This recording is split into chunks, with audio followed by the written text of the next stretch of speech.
Hi there, welcome back to my channel. In today's video, I want to talk about Gucci. And I generally don't really make videos about specific brands, definitely not to just talk about them more from a meta perspective. I usually dive into like the products and especially the bags that they have. But I discussed Gucci in last month's fashion news because their creative director has quit. And then some news came up, which is again a trigger for me to cover Gucci in next month's fashion news. And that really got me interested in what is really going on at this brand. Gucci used to be a name that was synonymous, I think, with luxury, elegance, and now all we see is it's not doing well, stock is declining. Gucci seems to be facing one of its toughest challenges yet. And I wanted to dive into what is happening over there. Let's dive into the rise, the fall, and the uncertain future of Gucci. So Gucci's story originally began in 1921 when Gucci opened a small leather goods shop in Florence, in Italy. He was inspired by his time working at the Savoy Hotel in London, and Gucci really combined the Tuscan craftsmanship with the English elegance. He created luggage and equestrian gear that quickly gained a solid reputation for quality. And by 1950, so about 30 years later, Gucci had expanded globally, opening its first store in New York, and by then, they had introduced iconic designs like the bamboo bag and horsebit loafer that we still know and perhaps even love today. And these really became symbols of timeless luxury, and that cemented Gucci's place in the market and also to some extent in fashion history. So fast forward, in 2015, Gucci experienced a renaissance under their creative director, Alessandro Michel. Michel was the one who came up with the bold, eclectic designs that really resonated with a younger, trend-driven audience. So you can think of products like the Gigi Marmont bag and the fur-lined Princetown slippers that became instant hits, and everybody knows these items, right? In that time, Gucci's sales more than doubled, reaching over $10 billion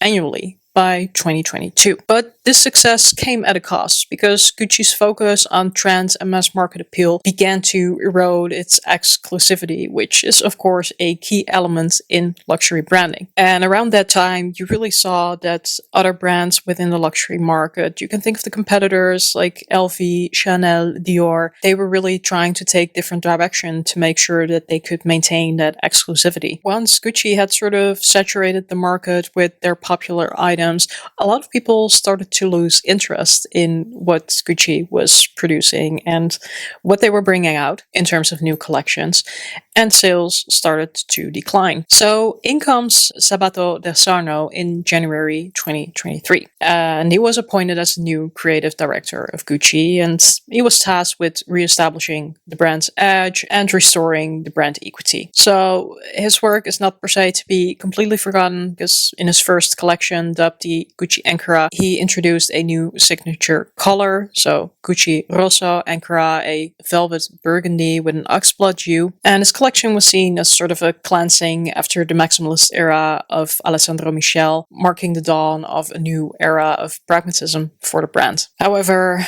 De Sarno's tenure was definitely marked with challenges. His return to classic silhouettes and wardrobe staples aimed to appeal at a broader audience just fell short commercially. Critics felt that the collections lacked a strong identity that had made Gucci such a global sensation under Michel, and sales dropped by 26% in the third quarter of 2024, marking it one of the weakest performances in the luxury sector. Though it needs to be said that I guess for a little while now already, most luxury brands have been struggling, with of course the few exceptions in the likes of Hermes. However, this was commercially a pretty steep loss. And in the absence of a strong cohesive vision, it left the brand feeling non-committal and mundane. And from here on out in the video, I'm going to be a little bit speculative, but I think that De Sarno faced immense pressure from Kering's management, so Kering being the mother company of Gucci, to deliver a fairly immediate commercial success, while it evidently is going to be pretty hard to turn things around in 2 years' time. In any case, De Sarno made a couple of missteps, including a reliance on the outdated logo mania that nobody was really interested in anymore. But ultimately, I think Di Sarno kind of became the scapegoat for broader issues going on at Kering. In any case, his departure definitely highlights the challenges of steering a luxury brand through a global crisis while maintaining its identity and exclusivity. Honestly, I cannot really think of a good comparison, at least not a recent comparison. Like, there have been some brands that have definitely blown up under a new creative director, but they were just generally not so well known, I think, like Loewe under Jonathan Anderson. But I think it's going to be extremely hard to turn such poor financial results around for a company with just 2 years of creative directorship. Sabato De Sarno exited Gucci, and his departure was announced ahead of Gucci's Fall-Winter 2025 show during Milan Fashion Week, which has eventually just been presented by the brand's design office instead of the creative director himself. And then in March 2025, Gucci announced the appointment of Demna from Balenciaga as its new artistic director, becoming effective from July 2025. And yeah, as Demna is known for his avant-garde approach and his transformative work at Balenciaga over the past decade, he is expected to bring a bold contemporary vision to Gucci. His first collection for the brand is anticipated to debut either later this year or in 2026, with industry insiders predicting a fusion of Gucci's heritage with modern streetwear-inspired aesthetics. Of course, I'm no fashion expert, so I am just repeating what I've read online. I have no idea what it's going to look like, and honestly, what I know from Demna, it's going to be pretty hard to predict too. However, the whole announcement of Demna becoming the new creative director has been met with skepticism by both industry experts but also investors. And Kering's shares plummeted following the news, with analysts labeling Demna's appointment as a risky choice for Gucci, and many question whether his provocative streetwear-inspired aesthetic really aligns with Gucci's reputation for timeless elegance that we were talking about in the beginning of the video. And then some analysts from banking and finance institutions, they have called the move unexpected. JP Morgan described it as a controversial choice. Barclays noted that selecting Demna over a safer candidate like Hedi Slimane was an attempt to make Gucci a global trendsetter again. Nevertheless, the immediate market reaction suggests that investors are wary of the brand's future under Demna's leadership. And that's, of course, not surprising. Besides the whole fact that what Demna designs is not something that logically translates one-to-one to what we would expect from Gucci as consumers. Of course, we had this whole thing in November 2022 where Balenciaga faced widespread backlash over their ad campaigns, which featured children. I'm not going to describe exactly what happened in those pictures, but they were no good. Then this backlash was followed by Balenciaga filing a lawsuit against the production company and the set designer, basically accusing them of just running with it in all sorts of directions that they didn't want to, but that lawsuit was later withdrawn, and the brand issued multiple apologies and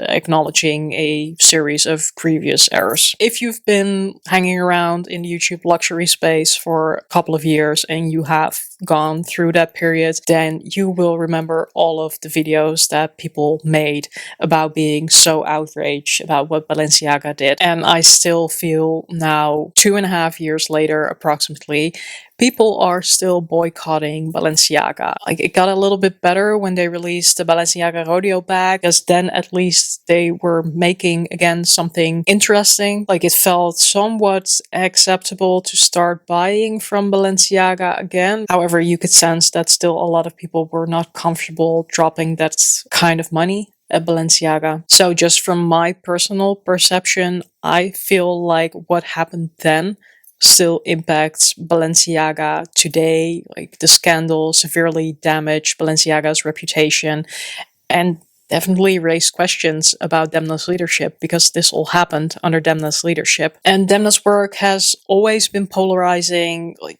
some people will praise him for the ability to push boundaries and address contemporary issues like climate change, social media impact, but a lot of people criticize his designs as overly provocative, very impractical. There's definitely a lot of people who cannot really appreciate what he designs.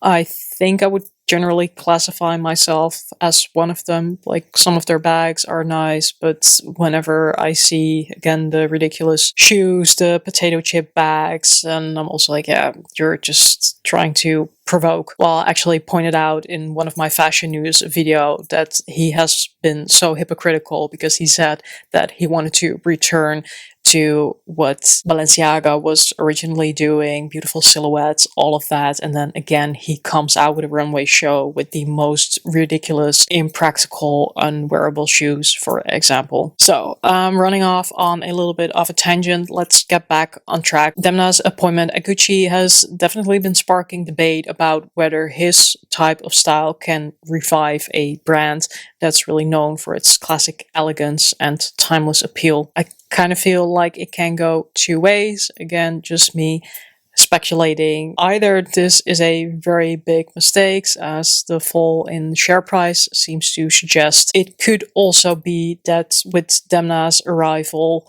Gucci can reignite its creative energy. I'm not really sure if they're going to regain their position as one of the leaders in the luxury fashion market, but it could be that they end up turning things around. So with Demna's appointments, the brand is expected to focus on more innovative designs that resonate with younger consumers while maintaining their commitment to craftsmanship. And in this transition period, they will also focus on strategic adjustments to stabilize sales and rebuild the brand's exclusivity. In any case, I'm sure that Gucci's upcoming collections and marketing strategies under Demna's direction will be closely watched as the brand seeks to navigate its next chapter. So Gucci's story, I want to say, is far from over. I'm not really sure. Again, it can go both ways. The road ahead is definitely uncertain for them. Whether Demna's bold approach will breathe new life into Gucci, or if the brand will continue to struggle to find its footing, really only time can tell. So let me know what you think in the comments down below. Do you think Demna's bold approach is going to breathe new life into Gucci, or will the brand continue to struggle to find its footing and continue to drop in sales? That is my whole 2 cents on the Gucci matter. Thanks for watching. If you enjoyed this video, don't forget to like, comment, and subscribe. I will see you in the next one. And as we say in Dutch,